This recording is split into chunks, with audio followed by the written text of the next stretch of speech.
Er det din far, der danser? Er han god til det? Synes du bare er god til at danse? Det kan du godt sige, uden at være generet. Kan du ikke det?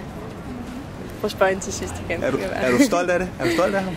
Ja, jeg er meget stolt af ham. Jeg er stolt af dem begge to. Jeg synes, de gør det fantastisk godt. Er han også en god danser sådan til familiefester? Ja, men det er ikke for meget. Han har danset faktisk næsten slet ikke.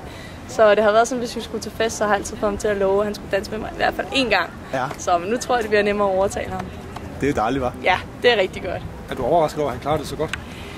Altså, jeg er overrasket over visse momenter af det. Jeg er ikke overrasket over, at han har rytme. Det er noget, man bruger meget i de fleste atletikdiscipliner, og helt bestemt også kuglestød. Så den del af det vidste jeg, han kunne. Og når man har stor styrke, så har man som regel også god kropskontrol. Så den del af det havde jeg også forventet. Men hvor dygtig han var til at lære nye trin og en ny dans hver fredag, det var svært at forudse. Så der har han overrasket.